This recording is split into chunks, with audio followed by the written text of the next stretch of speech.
Attempt number one was a 40-minute video because nobody needs to hear me talk for 40 minutes except my students. And even during a pandemic, they don't. What up? Teaching in a pandemic. Anyways. Attempt number two, my life kept giving out. Okay, so March was a bit of a mental health break. I worked a lot more, actually. Got a nice paycheck. I read 8 books, veered off of my TBR. I didn't like all of the books, actually. Some of them were pretty bad. And, yeah. So, I am 100% vaccinated against coronavirus.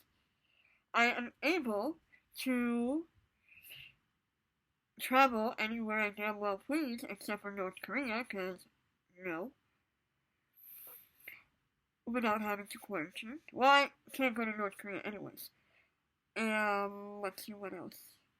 Oh, yeah, when people say that the side effects of the COVID vaccine is bad, y'all, I thought I was gonna meet my maker this past Friday. I got my vaccine on Thursday, April Fool's Day. Felt fine that day. The morning after, and the entire day, was just one pain after the other, one symptom after the other. Spin the wheel. That symptom, this symptom, that symptom. I've had over 26 surgeries. I would rather have another surgery with post-op pain, because that's really hard, really painful, than ever experience what I experienced on Friday. You know why? Because there are post-op drugs involved. Okay, here's the thing. Yes, I could have taken Advil or ibuprofen, but I hadn't eaten anything that day. I couldn't down anything because I had so much nausea. So I couldn't even take anything until 7 p.m. Holy moly, cannoli. Man, I thought I was gonna die. Anyways, here's a March wrap-up. I'm gonna keep it short and sweet, and not a 40-minute video. Muse by Brittany Cavallaro. 2 stars. Here's the premise. The United States became a monarchy after the Revolutionary War. It's split up into 7 different kingdoms within the United States. What else? And I had so much antipathy going into this book and reading this book. Got up to 92 pages, and I'm like, I literally do not care about anything or anyone in this book except for the side character. But this book isn't about the side character. Although I do want to say that there is obvious child neglect happening here. There's obvious abuse happening here. That is a trigger warning. And if you don't want to read that, don't read it. Yeah, I didn't like this book. It was just so much, I literally do not give a shit. If you saw my last video, you know exactly why I don't like it. House of Gold, Natasha Solomon. It's heavily researched, I can tell. I can see everything in my mind's eyes, like a crystal bird. I don't like reading about rich people and their problems. Okay? Not during a pandemic. I'll probably pick this up in a non-pandemic year. 2 stars. The Midnight Library. Matt Haig. This is gonna be my next video right after. And don't click off just yet. Hold up. This is a fantastic book. Let me give you a little bit of a premise. Between life and death, there is a library, she said. And within that library, The shelves go on forever. Every last book provides a chance to try another life you could have had lived. I'm sorry, I don't know why I read that funny. To see how things would have been if you had made other choices. Would you have done anything different if you had the chance to undo your regrets? This is by Matt Haig. Basically, Nora Seed has depression, situational depression, and she literally feels that her life has no meaning. That everyone has given up on her, she has given up on everything. This literally happens within the first 10 pages. Don't worry. She commits suicide. Obvious trigger. Remember going in. And so she enters what is the Midnight Library. A place where there is an endless possibility of lives. You know what this main takeaway of this book was? Stop thinking about the what ifs. Stop thinking about, what if I had done this? What if I had done that? Or, oh, I wish I hadn't done this. I wish I had done that. Just live in the now. Just live. Stop worrying about everything. You can't control everything. The only thing you can control is now. And it was so beautiful. It was wonderfully written. 5 stars. I also read on Goodreads that Matt Haig also has mental health problems, and it was written beautifully. Yeah. Attempted suicide is a thing here, going in.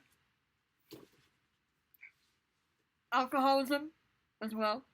Addiction is another. The Passion of Dulce by Julie Berry, another well-researched book. However, I got to page 125. I didn't like the main character. She was way too sheltered. And this is one of those books where I read the synopsis several times, and I didn't know what it was quite about going in. You know, like how you sometimes do when reading a synopsis. It just didn't... okay, cool. This book had a lot of religious undertones, overtones, undertones. And while I don't particularly mind religion, I think religion is beautiful. I was raised as a Sikh. I followed the teachings as much as possible. Look, I'm a good person. That's all you need to know. I respect all religions. But here's the thing. I went to Catholic school for 6 years, and after that I read the Da Vinci Code. And that book did a number on me, and it was weird. And this book takes place during the time of the Crusades. I don't know much about it. Not an area of history that I have too much interest in. And also, she was very sheltered, and it was just boring. It's boring, and it's a chunker of a book too. And so that's a DNF. Black Canary. This was, I think, the first book that I read this month. Breaking Silence. If you guys watch DC movies and shows, you know who she is. This is by Alexandra Manier. This is actually loosely based on her grandmother growing up in Iran. As you know, Iran is one of those countries where, let's be honest, repressive to women. You know, there are more restrictions on one gender than another gender. And it has a lot to do with how they perceive Islam to be, when Islam is not that way. Meaning, Islam does not forbid women from getting an education. Alright? Islam does not say that you should go kill your so-and-so. No. It does not. But let's stop with that fake narrative, alright? Thank you very much. And also, let's stop Asian hate. Cool. I'm not going to speak on Asian hate, by the way. I'm South Asian, and the only thing I will say is, what took you guys so long to see that Asian Americans have it tough in this country? We've always had it tough. Whether you're Japanese, or Korean, Chinese, Thai, Vietnamese, Bangladeshi, Indian, Pakistani, whatever. Hello, this is a country that literally sent Japanese Americans to internment camps during World War II. When there was a literal maniac on the other side of the world doing the same thing to Jews. But no, we didn't actually kill the Japanese. We didn't send them to gas chambers, did we? No, it was just a little work camp. No, it doesn't matter. We still did it. We still took away their rights. I'm so sorry. But still, tons of bad shit has been happening to Asian Americans, Middle Eastern Americans. Not everyone gives a shit. Oh, and then, of course, post 9/11, Muslims and Sikhs are still considered terrorists for some unknown, stupid reasons, because certain people, Fox News, are brainless and they don't want to educate themselves. But hey, I digress. Anyways, I really hope YouTube does not take this video down. Cause yeah, that's all I'm gonna say. Anywho's, this was a great book.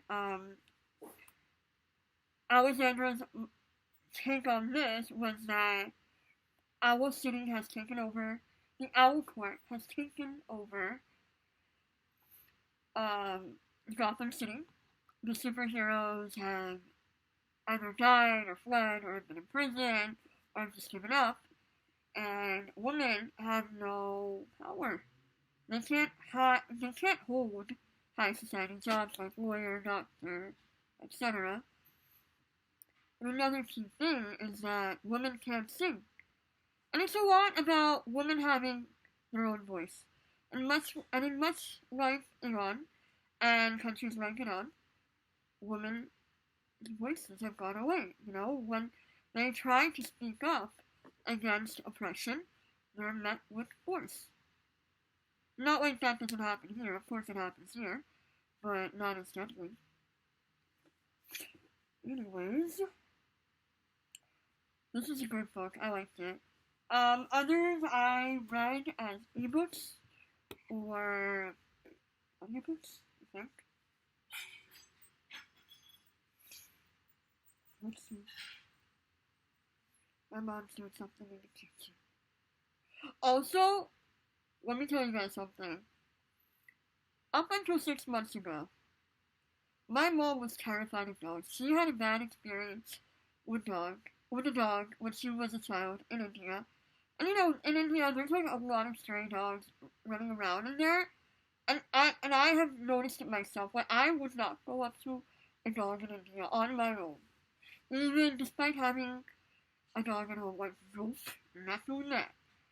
And, you know, like, she started slow, she started petting him, she started feeding him from her hand, and letting him on her bed. And then last weekend, I was up in New Jersey, and my mom goes, "Oh, I walked the dog all by myself." I was shocked. I was like, "Huh? Really? And you guys came back in one piece? You didn't run off? Or you didn't run screaming?" No. And so today we went to a dog park, pushing my mom a little bit out of her comfort zone. She handled herself beautifully. She didn't run, she didn't scream, she was totally okie dokie. I am one with the dogs are one with me. She didn't even let me hold his leash, by the way. We came home, she insisted on giving him a bath. She did everything herself. It was freaking amazing. Wow. I'm so proud of my mom. Genuinely, like, Mom, kudos. Also, can we get another dog? I've got 5,000 more. Anyways.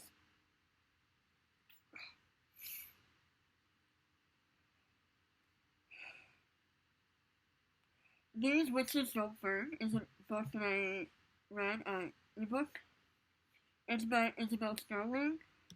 Let me tell you guys, I love a good story about witches. I think, okay, more than vampires, more than any magical creature, I love witches. I watch Halloween Town, 1, 2, and 3, not number 4, because Sarah Paxton ain't learning. Nice try, Disney Channel. Charmed. Oh my god, what's that? The original Charmed, not the whatever they got going on right now. Anyways, well, coffee. It's making me do a whole lot of talking and rambling. Sorry. I grew up with my favorite series, Sweep by Kate Kiernan. Fantastic series. I grew up with Harry Potter, as you know. And you know what? I've always wanted to find a good witching story. Like, good story. Like, focus on the magic, on the witchcraft kind of thing. And while I read The Ravens, which was a college story, a sorority, I just found the witching element lacking. This story had tarot, it had crystals, it had spells, it had actual witchcraft, it had witch elements galore. It had all the things that I was looking for, and then some.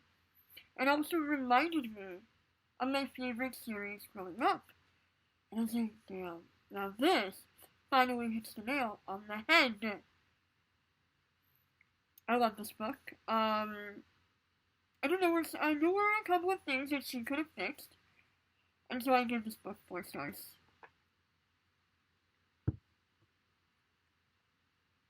I also realized I told you absolutely nothing about the synopsis, but it's fantastic, just read it. Every Last Fear is a murder mystery. It's a thriller. It was a book that I got from NetGalley in exchange for an honest review. And this is amazing. It's about the Pine family. It's about Chris Pine, who, besides his brother, the only lone survivor of his family. Only because he was off studying at NYU. His older brother is away at Fishkill Penitentiary for a murder that occurred several years ago. And, the family goes to Mexico and they wind up dead. So, Chris is left to figure out why and what happened. And so he's trying to figure out the pieces. I loved Finley's writing style. I loved that there were so many red herrings. There were so many, I wonder if it was this, or this, or this. And I couldn't guess until the last moment. I had a feeling, but I wasn't 100% sure. Whereas in other thrillers, I'm able to suss out really quickly. And it's very beautifully done. I loved how he included characters of color, and it felt organic, it felt real, and I love the fact that this guy had an amazing support system.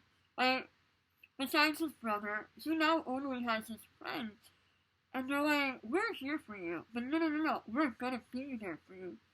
We're gonna be there in Nebraska when you land, back from Mexico, to help you figure this shit out. Fantastic. I was like, damn. I have not read a good friendship story, and it's not a friendship story, it's a murder mystery, but a good group of friends who are literally there for you. They're like, I got you, kind of thing, And I like that, aside from the established relationships, there was no him trying to date anyone, or, yes, does he reconnect with the girl from 6th grade? Sure. But it's so, it's so, maybe a chapter thing. And I always say that because that kind of thing can take away from the story, and it's not always relevant. And sometimes you don't need to have a romantic element, writers. Thank you. And it was beautiful how it was, and I loved how the story was executed. Like 20 minutes. And then another one was Real Men Knit. And this is by Quetta Jackson, black author, which is fantastic. Always read diverse authors, please. 336 pages. I read this as an audiobook, and it was really good. Oh, now I remember why the 1 star. And that's actually for the narration. I really wish that they decided to go with full cast rather than one narrator, because there are several characters in here, and you gotta have more than one character at least, one narrator. It's a really cute love story, unrequited love, but can we possibly be kind of thing, and it's set in a knitting shop, which is so cute. It's kind of like Hallmark, but not at Christmas. And it's set in New York. It's set in Harlem. And I love the little throwaway details. You're like, yeah, that's New York. Like, oh yeah, totally. Like little details like the corner store, the deli, 24/7. Getting a meal at 4 in the morning because you can. Fantastic. Yeah. Anyways, those are all the books that I read. If we had to average it out, I think it'd be a 3-star month. Anyways, this video has gone on long enough. I have other videos to do. And I'm also hungry.